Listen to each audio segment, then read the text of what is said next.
Tá vermelho aí? Aqui tá gravando. Ah, é? É. Tá bom. Uma boa noite, que a paz e a graça do nosso Senhor Jesus sejam todos. Bem, ontem nós estávamos estudando a necessidade de suplementar a vitamina B12, principalmente quando se faz uma mudança no regime alimentar, abandonando os alimentos de origem animal, passando por uma alimentação vegetariana, que é a que oferece menos risco à saúde. Por quê? Porque os animais estão doentes. Agora, um ponto importante que nós vimos, que a necessidade biológica do ser humano de B12 em um exame de sangue deve ficar entre 300 e 800 picogramas por mililitro. Isso não podemos esquecer. Por que motivo? Porque vimos ontem que os valores de referência de um importante laboratório aqui no Brasil, do ano 2006 ao ano 2015, tem caído mais de 50%. Em 2006 era 200, 950 picogramas por mililitro para homens e mulheres. Era o valor de referência. Em abril de 2015, estava de 81 a 488 para homens e 111 a 522 para mulheres.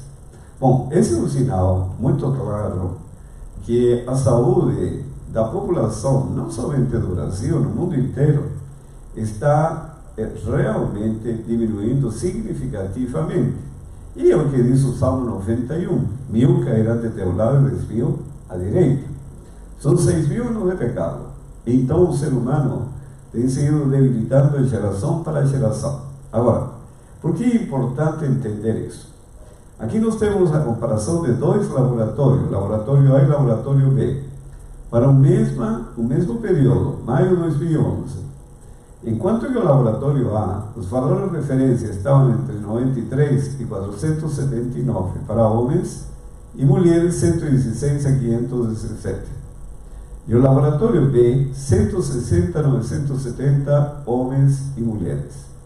Se uma pessoa se fizer o exame de vitamina B12 no laboratório A e o resultado for 150, pode-se considerar normal dentro da faixa. Agora, se essa mesma pessoa se fizer o exame no laboratório B e der 150, estaria abaixo do mínimo, que é 160. Agora, se o profissional da saúde não souber o que significa esse valor de referência, no laboratório a pessoa pode ser considerada normal, seus níveis normais, e não precisa de suplementação. Enquanto que, se fizer o exame no laboratório B, estaria abaixo do valor de referência e precisaria de suplementação.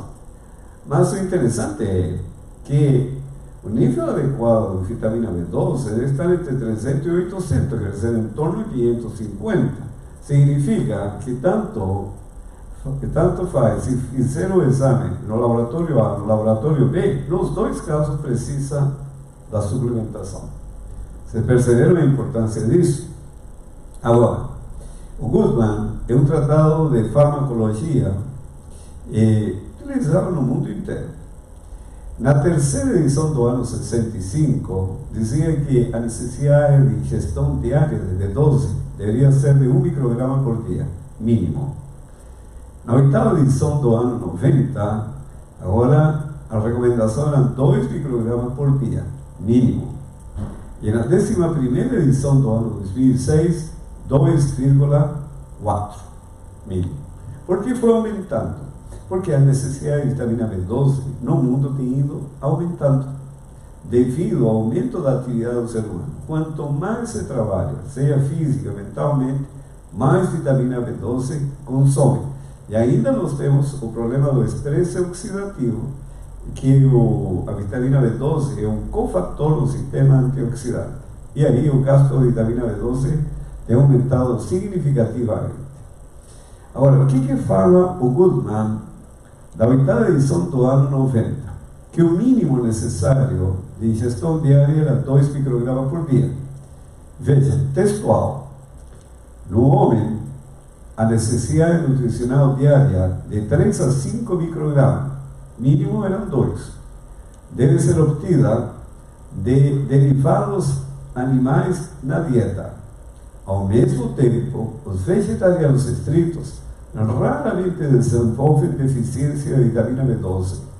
Uma certa quantidade de vitamina B12 é disponível nos legumes que são contaminados por bactérias capazes de sintetizá-las. Quer dizer, até os anos 90, não havia nos vegetarianos casos assim numerosos de carência de B12. Era normal as pessoas preservarem sua saúde. E isso é muito interessante considerar, porque hoje a situação mudou. Em 2004, a 11ª edição do Krause, está escrito: 10 a 30% das pessoas mais idosas, acima de 50 anos, podem absorver mal a vitamina B12 ligada aos alimentos.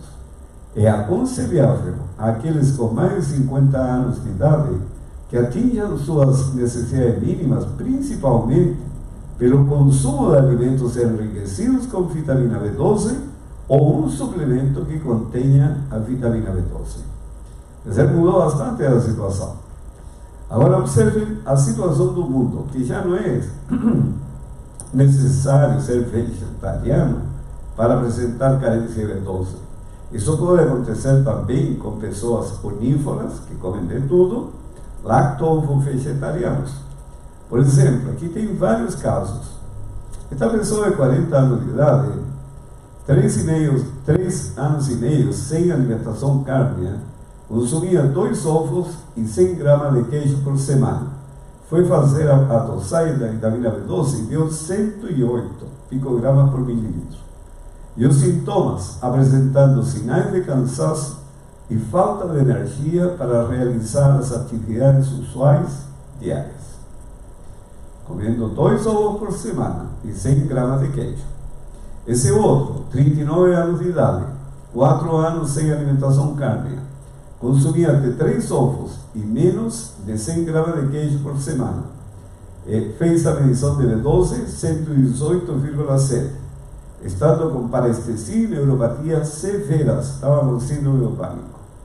Bom, o pior de tudo, que os sintomas foram atribuídos a estresse excessivo, porque a atividade dele é promotor do Estado, um trabalho mental muito intenso e falta de exercício físico. O que ele foi recomendado? Correr diariamente, os 10 quilômetros, foi a orientação. O que teria acontecido com essa pessoa se já não tinha B12 e agora, além do trabalho mental, tivesse agregado esse trabalho físico de correr? Acaba a B12 e a pessoa morre. O problema não era falta de exercício físico, o problema era falta de vitamina B12. Esse outro, 57 anos de idade, 17 anos sem alimentação cárnea, consumia 3 a 4 ovos por semana.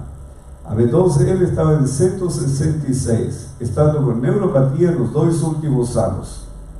Ele tinha sonolência muito intensa durante o dia, ele gostava muito de ler, não conseguia ler por causa disso, bruxismo, e à noite ele tinha que se levantar a qualquer hora para ir ao banheiro. Quer dizer, houve um desajuste completo, inclusive no sistema gastrointestinal.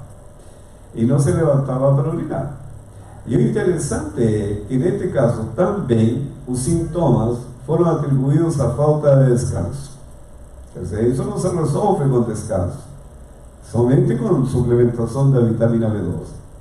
Esse estudo, feito na Universidade de Saarland, em Hamburgo, foi publicado por uma revista de nutrição clínica, no Jornal Americano de Nutrição Clínica, no ano 2003. 79 onívoros, 11% com carência de vitamina B12.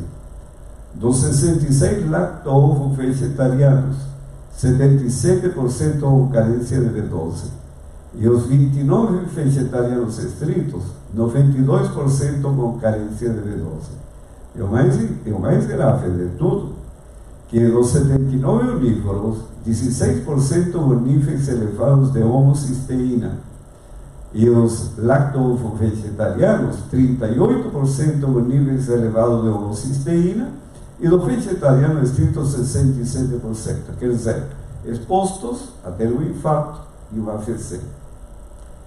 Agora, em outubro de 2005, no Jornal Brasileiro de Patologia Médica e Laboratorial, foi publicado um artigo que na introdução estava escrito: estudos epidemiológicos em países industrializados mostraram a prevalência de deficiência de vitamina B12 na população geral, próxima a 20%. E isso tem aumentado muitíssimo com o passar do tempo. Então, essa é a realidade do mundo hoje. Pode-se comer carne, pode-se comer ovos, tomar leite, comer derivados, etc., mas não está suprindo a necessidade de B12 devido ao excesso de atividade do ser humano. E ao mesmo tempo, esse é um fator que já se nasce com menos B12 devido a todos esses 6 mil anos de pecado que as mulheres já não têm o que repassar para os filhos. Agora, no SHIELD, que é um tratado de nutrição moderna da saúde e na doença, na 9ª edição, tem algo bastante interessante. Diz que na gastrectomia total, reduz a absorção fisiológica da vitamina B12 a praticamente zero, produzindo uma deficiência de vitamina B12 suficiente para induzir a anemia megaloblástica, essas células grandes, células do sangue, após um período de 4 a 7 anos. Quer dizer, na redução do estômago, a pessoa inviabiliza a possibilidade de assimilar a B12. Bem simples. A vitamina B12, para ser absorvida, precisa do fator intrínseco que é produzido no estômago.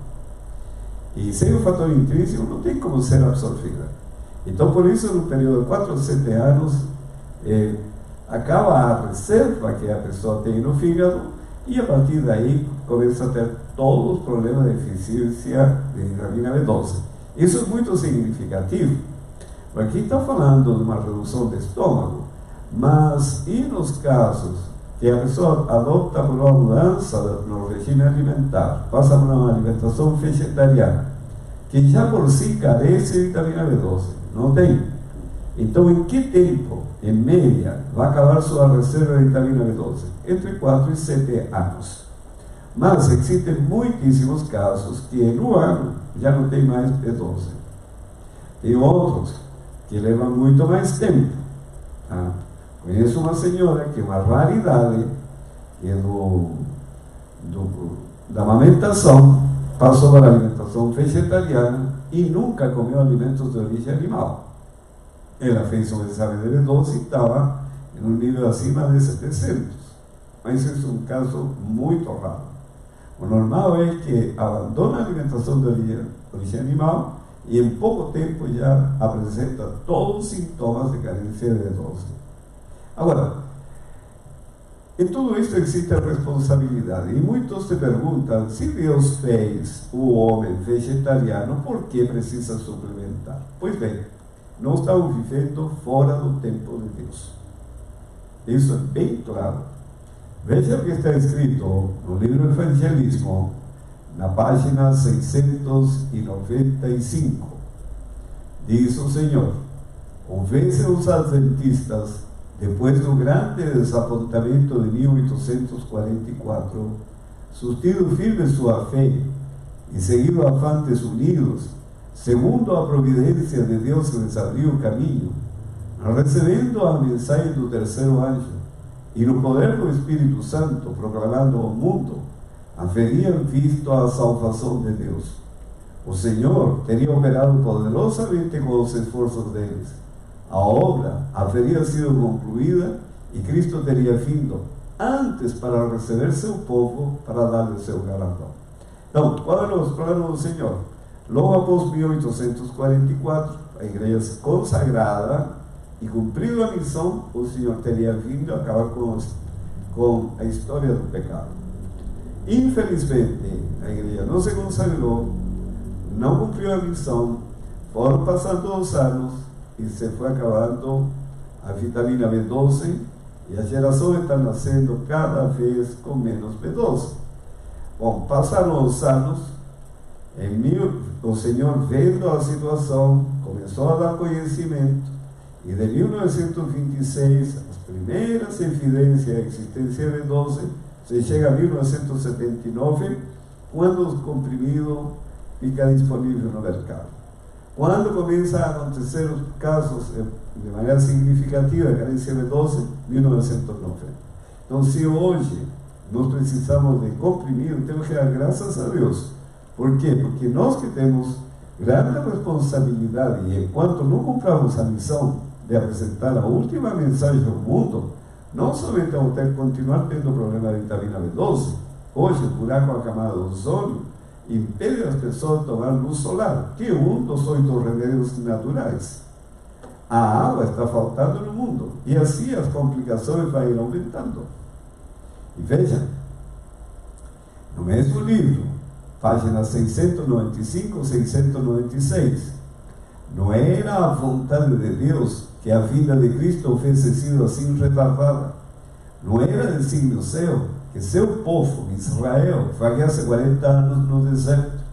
Por 40 anos, a incredulidade, a murmuração e a rebelião excluíram o antigo Israel da terra de Canaã. Os mesmos pecados têm retardado a entrada do Israel moderno na Canaã celestial.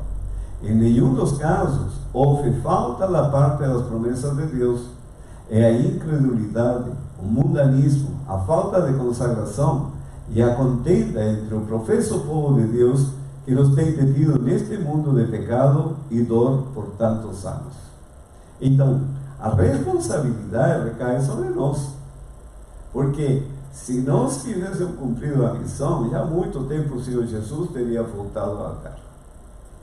Por isso diz o Senhor, Evangelismo, página 695, talvez tenhamos de permanecer muitos anos mais neste mundo por causa da insubordinação, como aconteceu com os filhos de Israel. Mas por amor de Cristo, seu povo não deve acrescentar pecado a pecado, responsabilizando a Deus pela consequência de seu procedimento errado.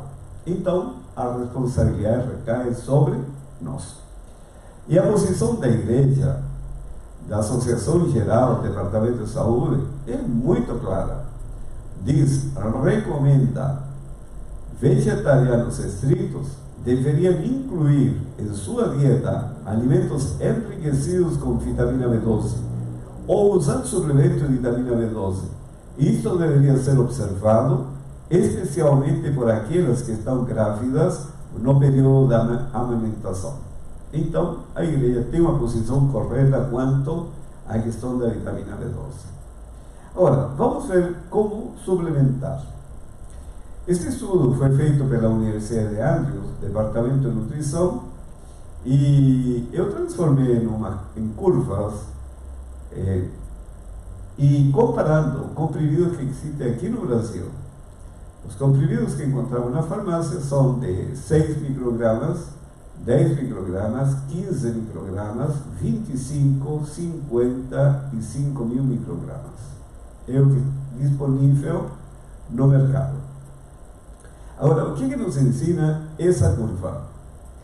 Nos Estados Unidos não existe um comprimido de 6, é de 5.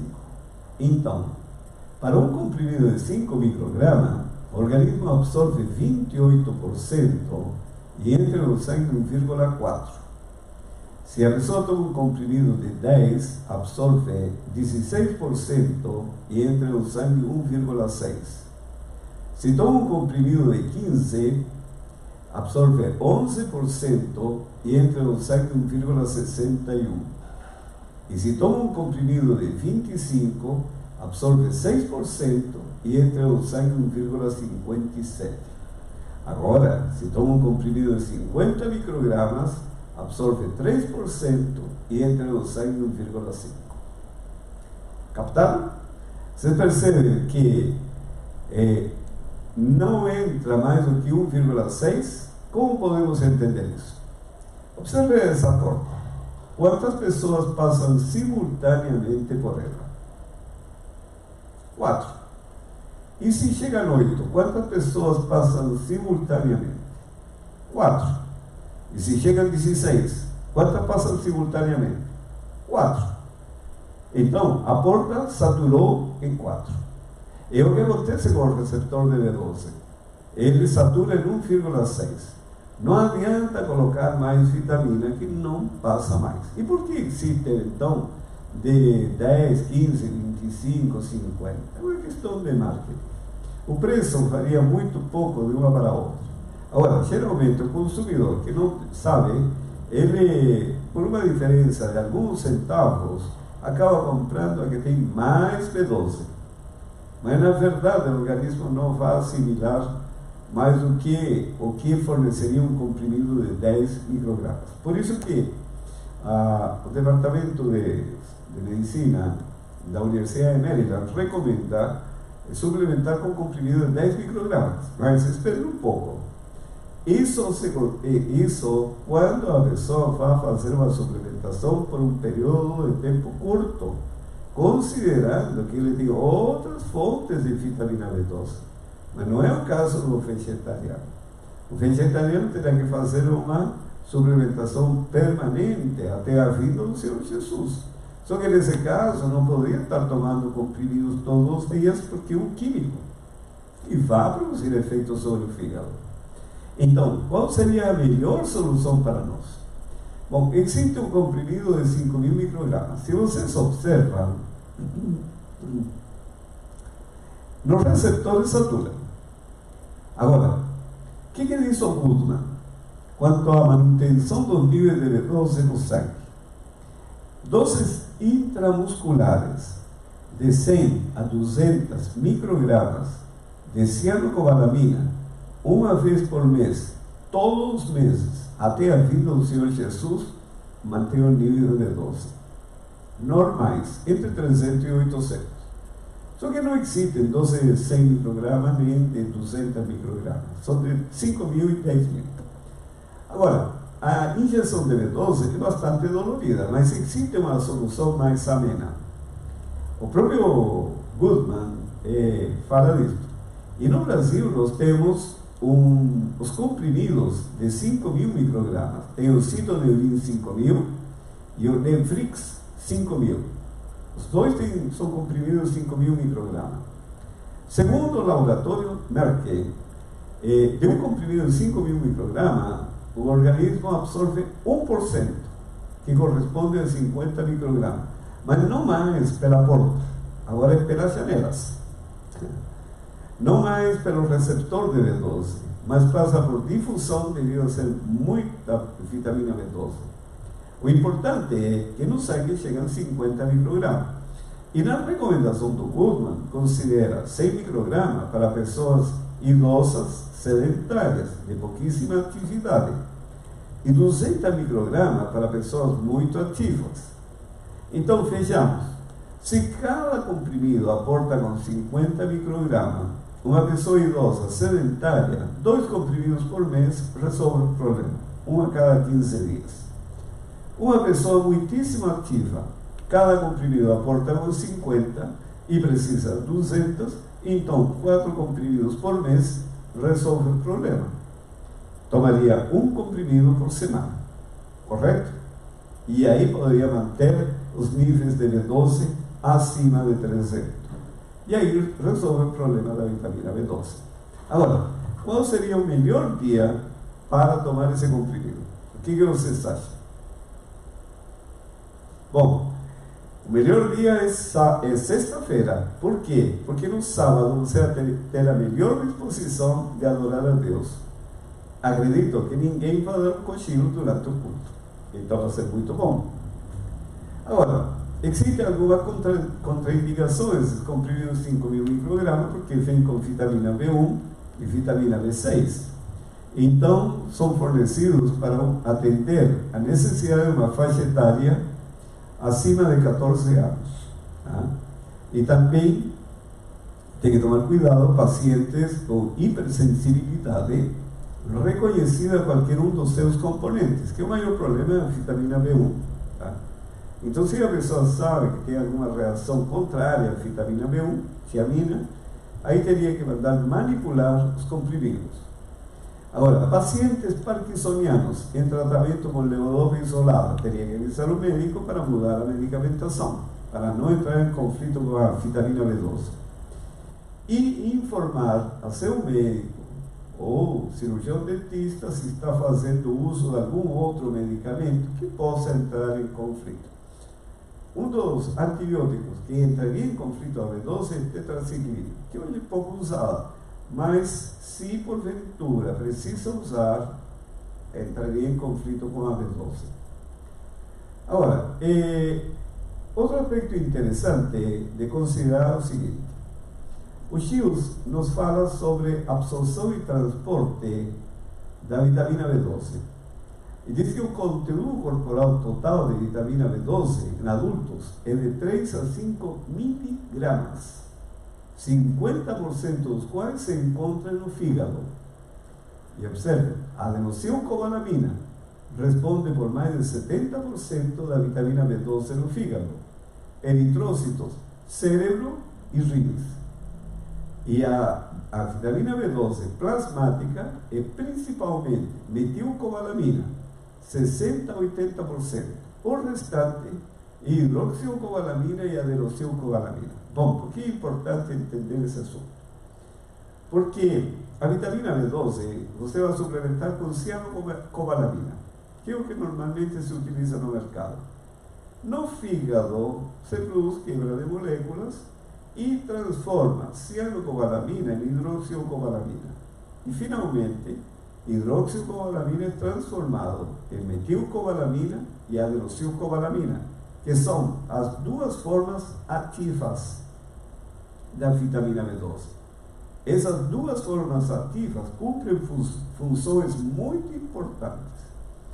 Por isso que na carência de B12, a primeira que falta é a metilcobalamina, que 60 a 80% se encontra no sangue. E a partir daí, começa a diminuir a produção do sangue, tá? Que entra a metilcobalamina, e posteriormente vai acabando a adenossilcobalamina, que está armazenada no fígado, que tem a ver com outras funções importantíssimas no organismo. Por que é interessante entender isso?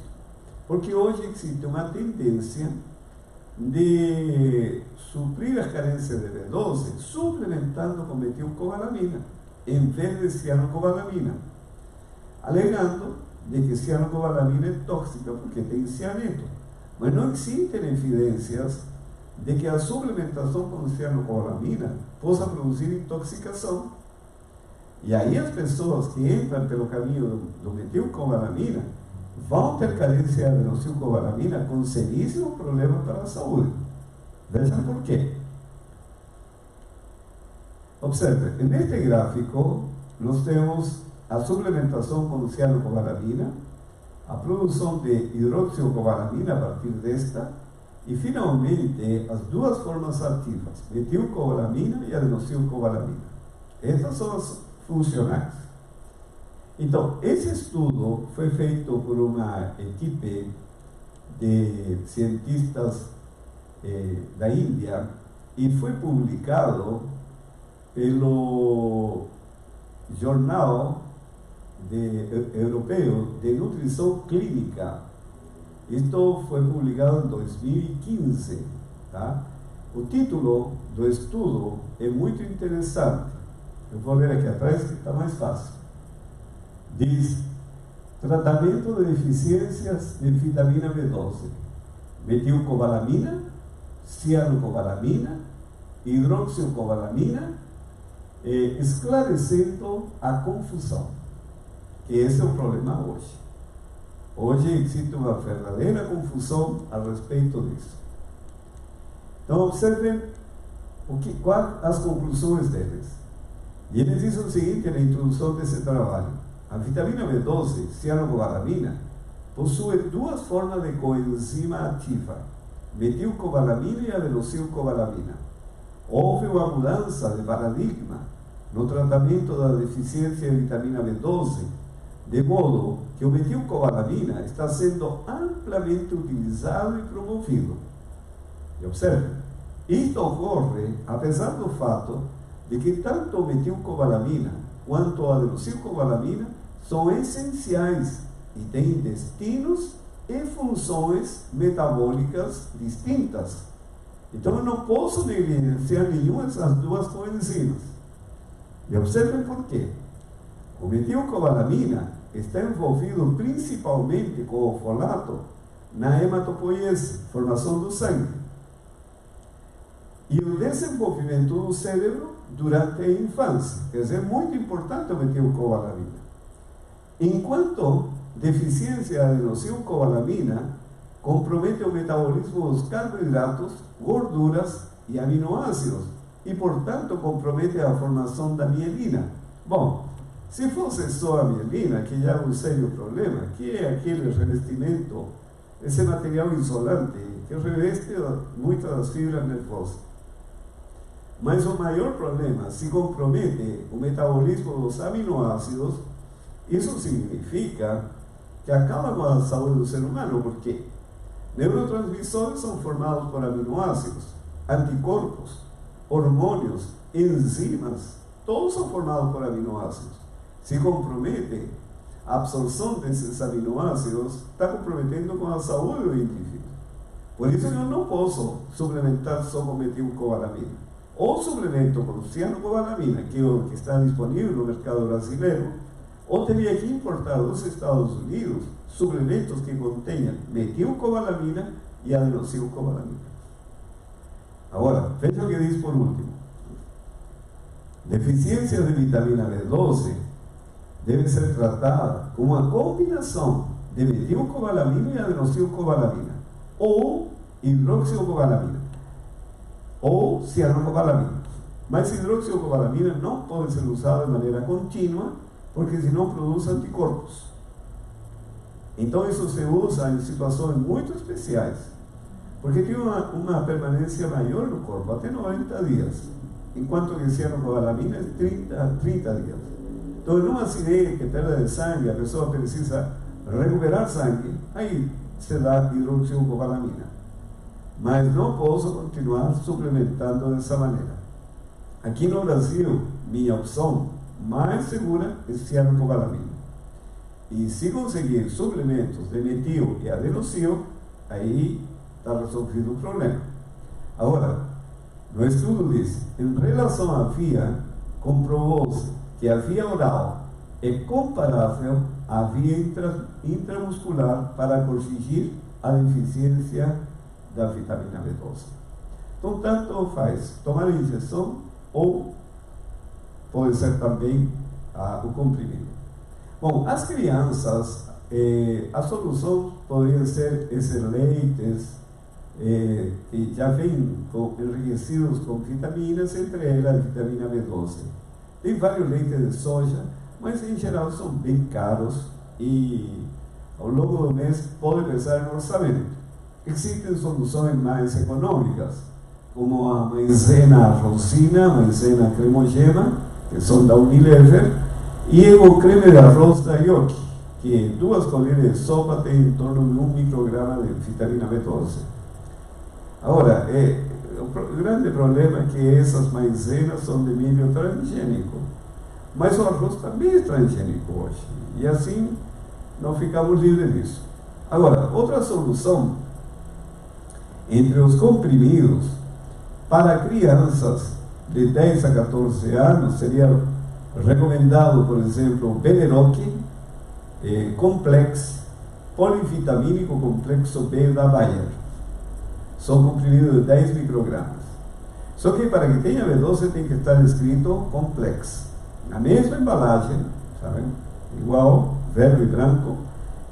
Quando não está escrito Complex, não tem B12. Tem que estar escrito. Agora, como são comprimidos de 10 microgramas, teria que tomar todos os dias. O que se pode fazer? Porque uma criança tomando 4 anos comprimido, que pode produzir efeitos daninhos. Tome 30 dias, suspenda 60, tome 30, suspenda 60. e nos 31 comprimidos por dia. Seria interessante, quando concluído o período de suspensão dos 60 dias, no dia antes, ou no último dia, fazer-se um exame de B12. Se estiver na faixa 300 ou 800, então esse período de suplementação e suspensão estaria correto. Se ele estiver abaixo, diminua um pouco o período de suspensão. Se estiver bem acima, estira um pouquinho esse período de suspensão, porque o interessante é tomar o menor número de comprimidos possíveis. Agora, crianças menores, uma solução poderia ser este polivitamínico do complexo B, EMS xarope. Uma colher de chá todos os dias, seria uma vez ao dia. A mesma história, teria que ser 30 dias, todos os dias, aí suspende 60 e assim continua o ciclo, porque seria uma criança pequena, até os 10 anos tomando xarope, pode ter efeitos prejudiciais. Bom, se você tiver interesse de rever todo o assunto da vitamina B12, eu lhe recomendaria entrar no canal Saúde para a Eternidade. Tem 2 palestras sobre vitamina B12 e vai encontrar as palestras sobre vitamina D e também outras tantas sobre saúde. Tá bom? Dúvidas? Depois você pense e vamos ver como separar um pouquinho de tempo para atender as dúvidas que vocês tiverem. Ok? Então vamos entrar na segunda parte de hoje. Nós paramos ontem, foi o assunto da criação do ser humano. Estão lembrados? Quando se fala da criação do ser humano, ele foi criado à imagem e semelhança de Deus. Por que estamos estudando a criação? Porque nós estamos estudando, na verdade, o plano da redenção. Porque essa semana é sobre saúde, mas o fundamento da saúde está no plano da redenção. O plano da redenção é a restauração do ser humano, em suas 4 dimensões: física, mental, espiritual e psicossocial. Então, para entender o plano da redenção, preciso entender como foi criado. Que foi o que nós estudamos ontem? Ele foi criado em imagem e semelhança de Deus. De que maneira? Ele foi feito pó da terra e em seguida o Senhor soprou nas narinas o fôlego de vida. E o homem passou a ser uma alma vivente, passou a ter vida.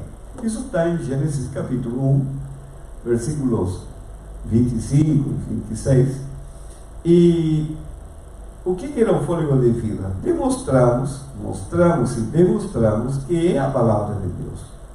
Quando foi feito o pó da terra, era completo, tinha ossos, tinha músculos, tinha artérias, nervos, tinha tudo, mas não tinha vida.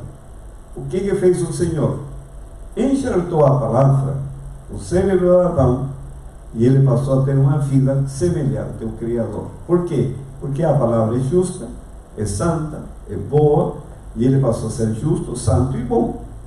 A palavra é misericórdia, é amor, e ele passou a ter uma vida amorosa e misericordiosa. Agora, nós vamos estudar o segundo capítulo, o homem destituído do caráter de Deus. O que aconteceu com esse ser humano que foi feito perfeito? Em Romanos, no capítulo 3, o apóstolo Paulo faz uma afirmação terrível da situação do ser humano. No verso 10 diz: como está escrito, não há justo nenhum sequer, não há quem entenda, não há quem busque a Deus. Todos se extraviaram, a uma se fizeram inúteis. Não há quem faça o bem, não há nenhum sequer. Essa é a situação do ser humano. Bom, e isso é bem trágico, porque o profeta Isaías, no capítulo 48, no versículo 8, faz outra declaração. Diz: tu nem as ouviste, nem as conheceste, nem tampouco antecipadamente se te abriram os ouvidos, porque eu sabia que procederias muito perfidamente, e eras chamado de transgressor desde o ventre materno. Desde quando que o ser humano é um desobediente? Desde antes do nascimento. Não é incrível? Por isso que o problema do ser humano é tão sério, porque ele come o que não deve, bebe o que não deve, faz o que não deve e acaba afetando sua saúde, sua vida e comprometendo a paz e a felicidade de todos que o rodeiam. Por quê? Porque já nasce doido. E a doença da Bíblia se chama pecado, que é uma doença mental. E Cristo veio a curar essa doença. Para entender o que aconteceu com o ser humano, vamos ao início do problema. No livro de Gênesis, capítulo 2, no versículo 15 e 17, depois de ter sido criado o ser humano, diz o Senhor: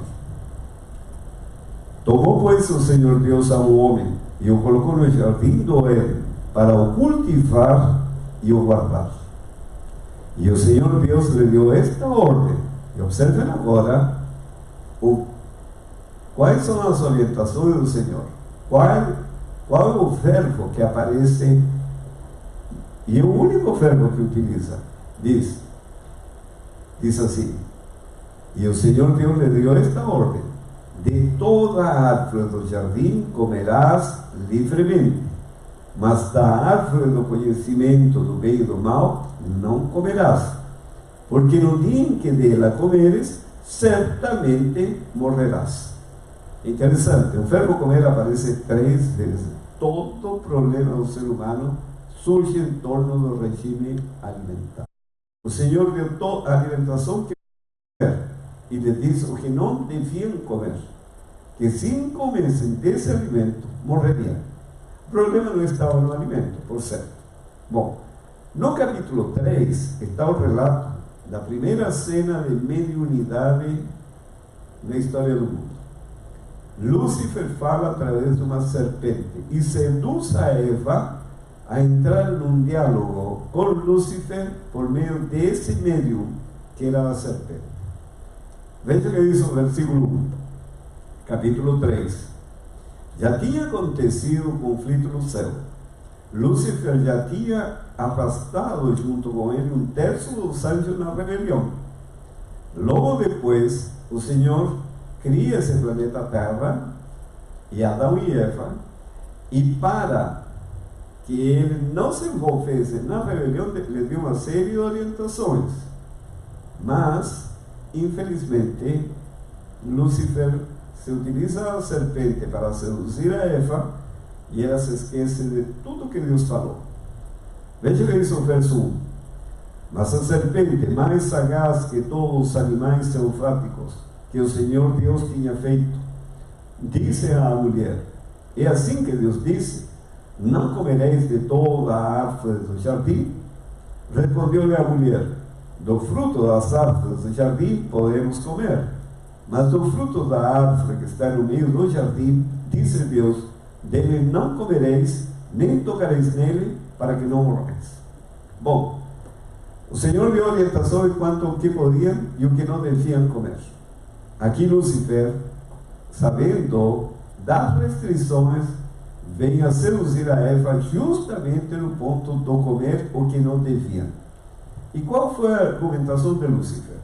Primeiro, ele diz a seguir, verso 4: então a serpente disse à mulher: é certo que não morrereis.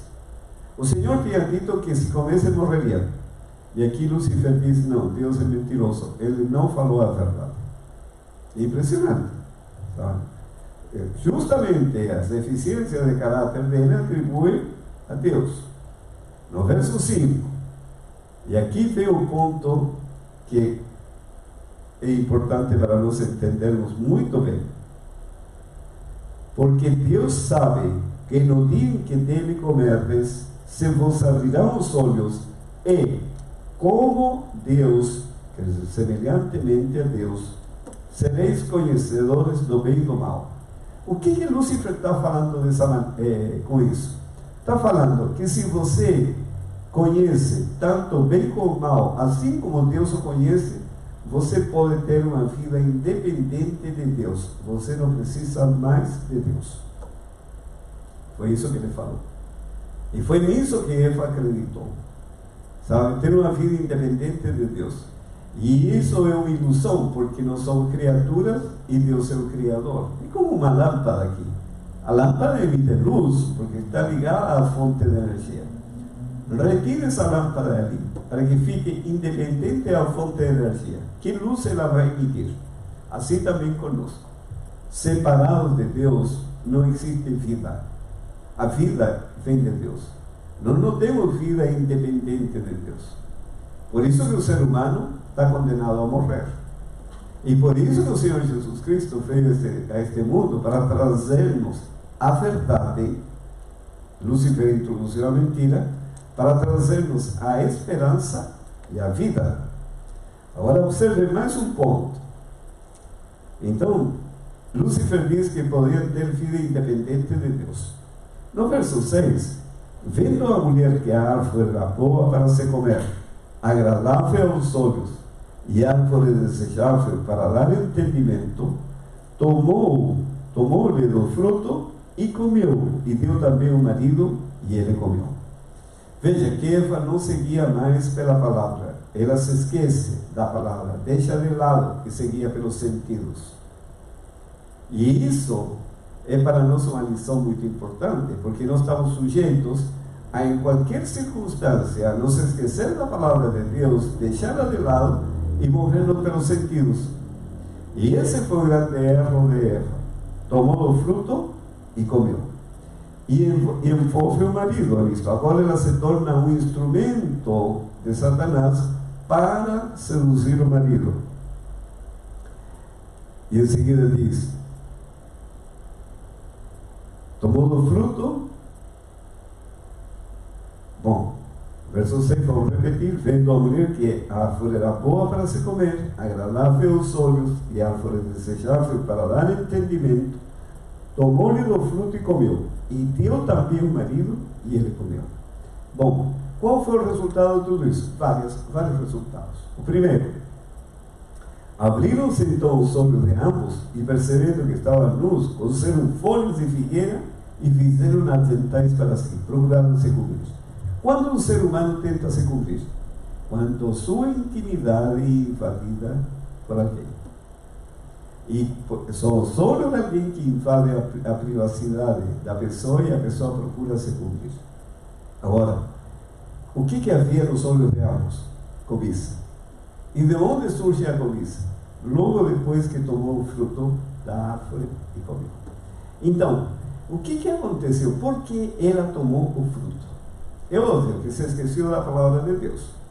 Mas o que aconteceu para ela agir, sabe? Realizar essa ação de tomar o fruto e comer? Porque ela recebeu a palavra de Satanás. Ela tinha a palavra de Deus na mente e agia em conformidade com essa palavra. Uma vez que se esquece da palavra de Deus e agora se guia pelos sentidos, recebe a palavra de Satanás, agiu em conformidade com a palavra de Satanás, em desobediência às instruções de Deus.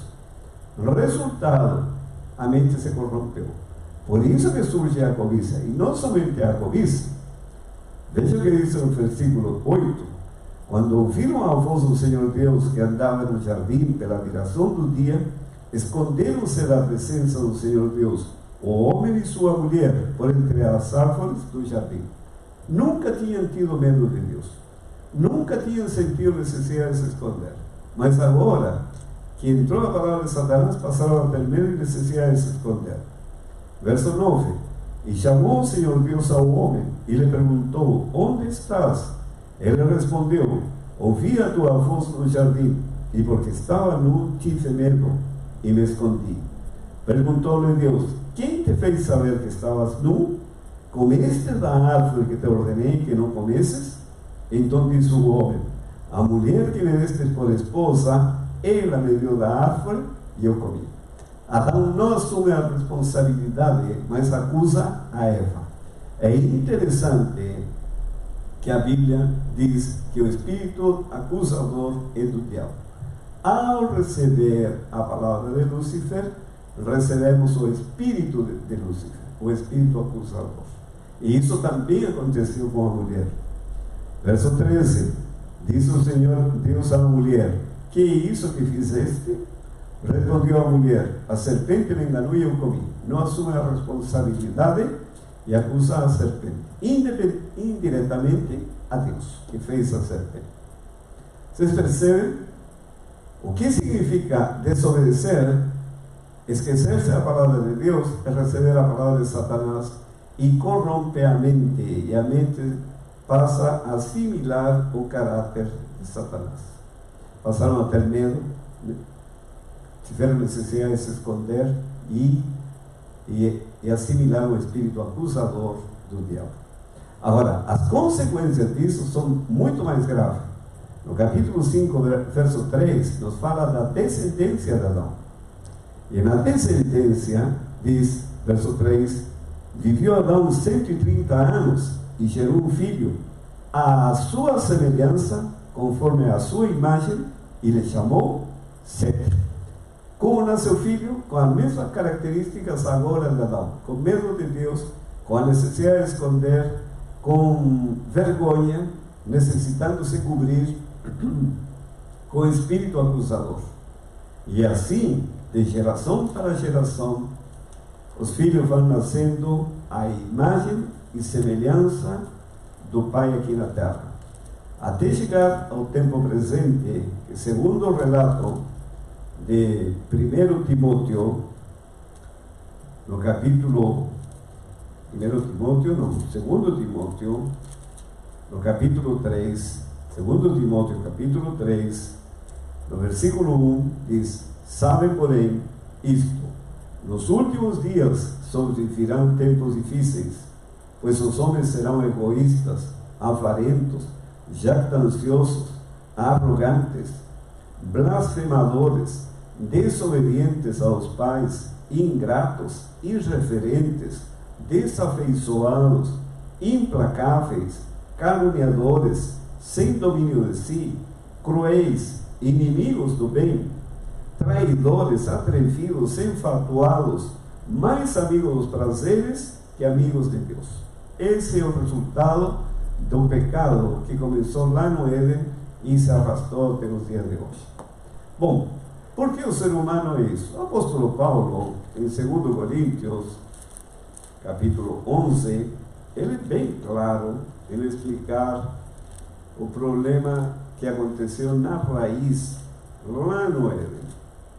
2 Coríntios, capítulo 11, no versículo 2, vejam o que ele diz: porque zelo por vós com zelo de Deus, visto que vos tenho preparado para vos apresentar como virgem pura a um só esposo, que é Cristo. Mas receio que, assim como a serpente enganou a Eva com a sua astúcia, assim também seja corrompida a vossa mente e se aparte da simplicidade e pureza devidas a Cristo. O que aconteceu com a mente de Adão e Eva? Se corrompeu. Agora, como se comporta uma mente corrompida?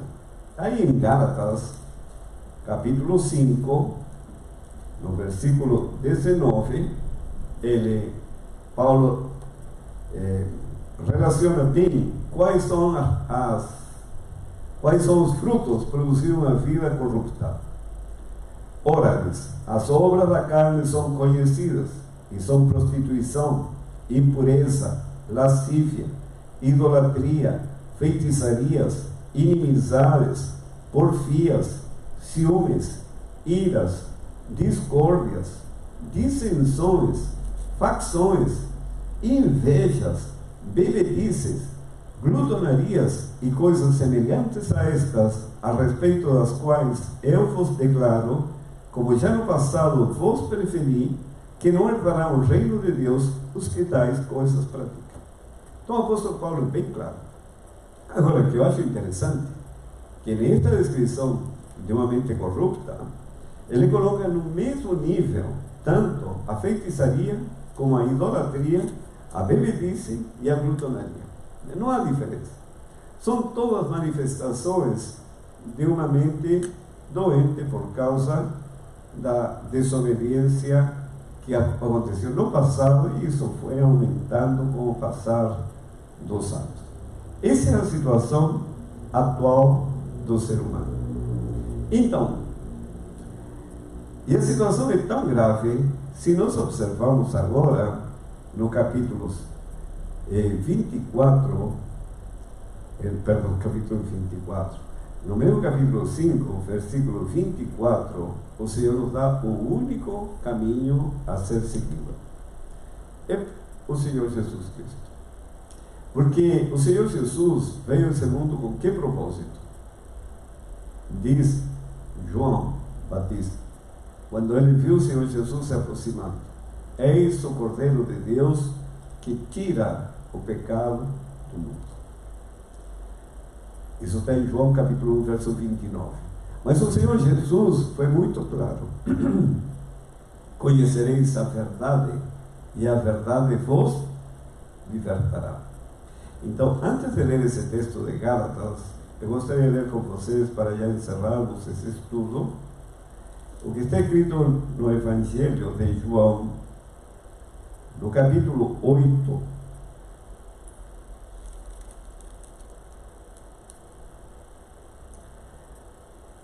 No capítulo 8,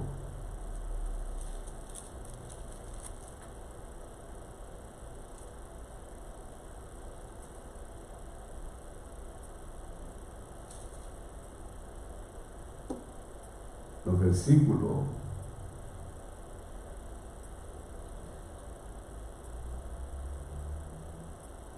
me perdi no versículo. Conhecereis a verdade, e a verdade vos libertará. É capítulo 8. É isso mesmo. Por isso que eu estou no capítulo 9 aqui, por isso não estou me achando. Agora sim. Isso mesmo. Aqui no versículo 34, e antes disso, no versículo 31, ele diz assim: observe a palavra do Senhor Jesus. Disse, pois, Jesus aos judeus que haviam crido nele: se vós permanecerdes na minha palavra, sois verdadeiramente meus discípulos, e conhecereis a verdade, e a verdade vos libertará. Bom, os judeus não gostaram disso, e dizem assim: responderam-lhe: somos descendência de Abraão, e jamais fomos escravos de alguém. Como dizes tu sereis livres? E ele será escravo de Roma. Até disso se esqueceram. Em seguida, replicou-lhe Jesus: em verdade vos digo, todo que comete pecado é escravo do pecado. O escravo não fica para sempre na casa, o filho sim para sempre. Se, pois, o filho vos libertar, verdadeiramente sereis livres. Então Cristo veio para nos libertar dessa escravidão do pecado. Porque, observe, a pessoa já nasce com essas características: invejoso, ciumento, cobiçoso, orgulhoso, egoísta. Como ele se pode libertar disso? Não tem como. Por isso que diz Jeremias: pode o leopardo tirar as suas manchas? Não pode. Pode o etíope mudar a cor da pele? O etíope é pretinho. Pode? Não pode. Mas Deus pode mudar a cor da pele do etíope. Deus pode tirar as manchas do leopardo. Mas nós precisamos tomar uma decisão, que é o que eu queria mostrar em Gálatas, capítulo 5, no versículo 24, quando ele diz assim, o apóstolo Paulo: é uma decisão importante. E os que são de Cristo Jesus crucificaram a carne com as suas paixões e concupiscências. Se eu decido morrer para essa natureza carnal, de maneira a não me deixar ser dominado, Cristo me dá o poder para cumprir esse propósito. E aí se cumpre a palavra do Senhor, que diz: verdadeiramente sereis livres. Por mim é impossível, mas no poder de Cristo He aquí lo que dice el apóstolo Pablo: tudo posso naquele que me fortalece. Que o Senhor nos abençoe, que nós possamos compreender que nascemos já com essa natureza pecaminosa e por causa disso estamos condenados a morrer. O salário do pecado é a morte. E o Senhor veio nos libertar do pecado para nos conceder a vida. Que o Senhor nos abençoe.